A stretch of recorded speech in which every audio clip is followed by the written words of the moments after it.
बिस्मिल्लाहिर्रहमानिर्रहीम अल्हम्दुलिल्लाहि रब्बिल आलमीन वस्सलातु वस्सलामु अला सय्यदिल अंबिया वल मुरसलीन अल्लाहुम्मा सल्ली अला मुहम्मदिन नबील उम्मी व अला आलिहि वसल्लम तस्लीमा। मेरे प्यारे भाइयों, अस्सलामु अलैकुम वरहमतुल्लाहि व बरकातुहू व मगफिरतुहू। अल्लाह दी ज़ात ते उम्मीद रखना कि तुसी बिल्कुल खैर खैरियत ना होवोगे और मेरी दिली दुआ है कि अल्लाह पाक आप सब नू खुश रखे, आबाद रखे। आपदी मुहब्बतां दा बहुत ज़्यादा शुक्रिया। इस वीडियो नू आखिर तक देखना है, मुकम्मल देखना है, चैनल नू सबसक्राइब भी करना है, लाइक भी करना है, सदका जारिया समझ के इस नू शेयर भी करना है।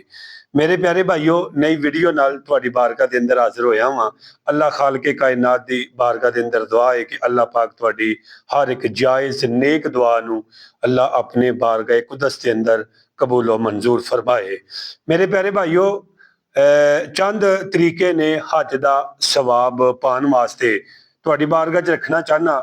इंशाअल्लाह बहुत ज्यादा नफा होगा मेरी वीडियो नू देखोगे थे, और इंशाअल्लाह मैं अल्लाह की जात ते उम्मीद रखना कि तुसी ये अमल जरूर करोगे, और इंशाअल्लाह अगर ये करोगे तो इहदा तुहानू बहुत ज्यादा अजर मिलेगा, बहुत ज्यादा बेनीफिट होएगा। अल्लाह तुहाडी दुनिया आखिरत बेहतर कर देगा। मेरे प्यारे भाइयों, हज का सवाब पान दे मुख्तलिफ तरीके और मुख्तलिफ हदीस मुबारक की रूह के नाल तुहाडी बारगाह च चंद गल्लां करना चाहना वा। मेरे प्यारे भाइयों, जेड़ा बंदा भी मेरे नबी पाक सल्लल्लाहु तआला अलैहि वसल्लम दा कलमा पढ़ने वाला है ना, जिस दे दिल दे अंदर मेरे आका दी मुहब्बत है, ओदा दिल करदा है मैं मक्के भी जावां और मदीने भी जावां, मक्का तुल मुकरमा भी वेखा, अल्लाह का प्यारा घर वेखा, हजरे अस्वद का बोसा दिया, आबे जमजम का पानी पीवा, ठीक है जी, और सफा मरवा की मैं साई करा और मुख्तलिफ जियारतां करा। किथे किथे मेरे आका मक्का शरीफ के अंदर रहिंदे रहे ने और किथे किथे जाते रहे ने हैं, और दिल करदा कि मदीने जावां है जी, मदीने जाके गुंबद खजरा के सामने खड़िया होके मैं सरकार ते दरूदो सलाम दे नजराने पेश करा है जी। हर आशिक रसूल का दिल करता है। तो दोस्तों, जेडे लोग उतों तक नहीं जा सकते उन्होंने वास्ते एक ऐसी चीज और ऐसिया हदीसा मैं इकट्ठियां करके तुहाडी बारगाह च रखन लगा। इंशाअल्लाह मेरी वीडियो नू आखिर तक देखोगे, तुहाडे दिल नू भी सुकून होवेगा, तुहाडा ईमान भी ताज़ा होवेगा, तुहाडे चेहरे ते मुस्कुराहटां आ जाणगियां हैं जी। सुबहान अल्लाह, क्या बात है। मदीने की भी क्या बात है, मदीने वालियां की भी क्या बात है। और जेड़े मदीने जाते ने फिर उन्होंने पुछ के वेखो, वो आंदे ने कि जिंदा वापस ना आउंदे, उत्थे ही असीं दफन हो जाते जन्नतुल बकी अंदर। कैसे मेरे दोस्तों वो लोग ने खुश नसीब जेड़े उत्थे रह रहे ने। आओ जी, मैं मेरे एक दोस्त ना पिछले तो पिछले साल हज करने वास्ते गए, तो मैं उन्होंने जरा ना पूछा, मैं क्या जनाब तुसी अपना किन्ना खर्चा तुहाडा हो गया। उन्होंने मैनू कहा जी कम से कम ना कम से कम कारी साहब 11.5 लाख रुपया मेरा खर्चा यानी कि टोटल होना है, ठीक है जी, 11.5 लाख।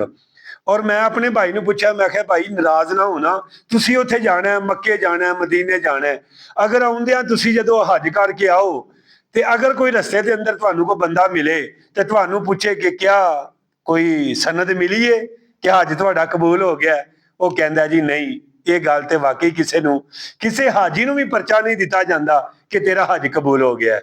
आओ दोस्तों, मैं दुआ करना जितने लोग हज ते गए ने और हज ते जाणगे और उमरे ते गए ने और उमरे ते जाणगे, अल्लाह उन्हां दा हज भी कबूल करे, अल्लाह उन्हां दियां उन्होंने उमरा भी कबूल करे, और अल्लाह पाक उन्होंने हाजरी हजूर दे दर दी हाजरी अल्लाह पाक अपनी बारगाह कुदरत के अंदर कबूल फरमाए। मेरे दोस्तों, सब तो पहली हदीस रखना चाहना, जरा तवज्जो कीजिएगा।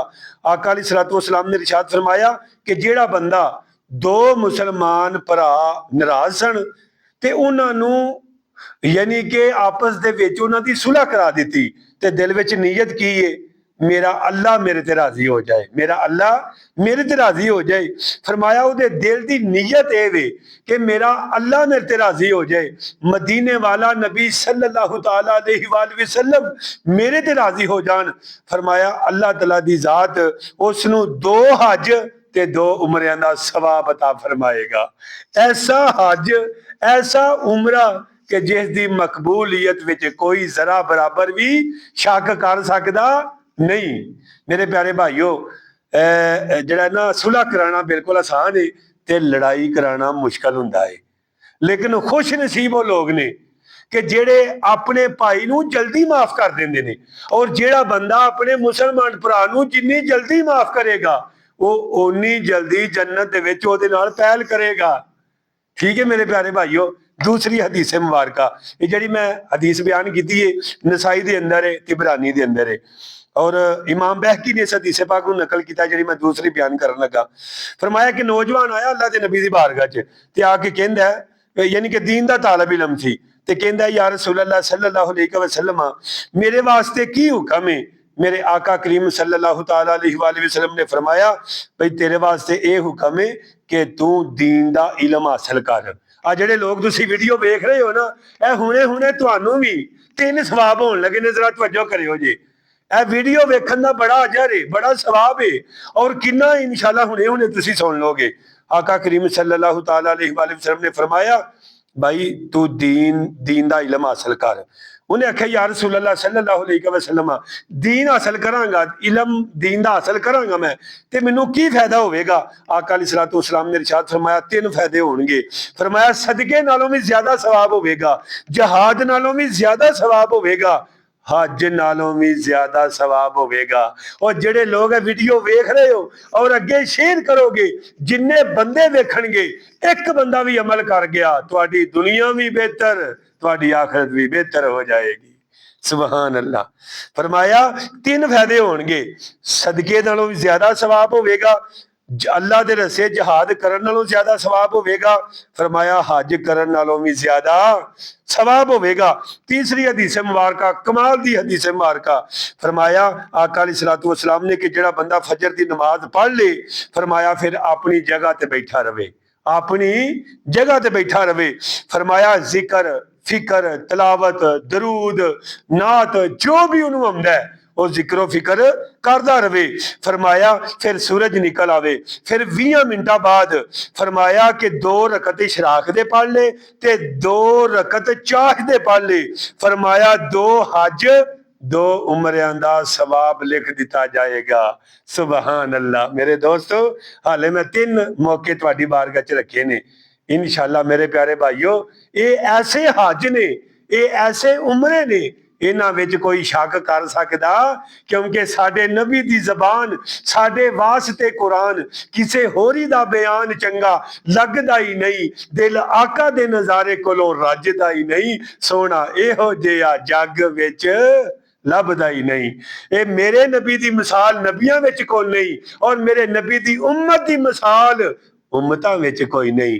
इंशाअल्लाह इसे अपनी गल्लां दे नाल इंशाअल्लाह आखिरी इख्तिताम करना मेरे प्यारे भाइयों। इंशाअल्लाह जल्द ही तुहानू नई वीडियो दे नाल मिलने आ। मैनू अपनी दुआवां च याद रखना, इंशाअल्लाह मैं तुहानू अपनी दुआवां च याद रखांगा। अल्लाह करीम मेरा पढ़ना आप दा सुनना अपनी बारगाह कबूल फरमाए। अल्लाह पाक तुहाडी भी हिफाजत फरमाए, तुहाडे ईमान दी भी हिफाजत फरमाए, और अल्लाह पाक मेरी भी हिफाजत फरमाए। अस्सलामु अलैकुम व रहमतुल्लाहि व बरकातहू।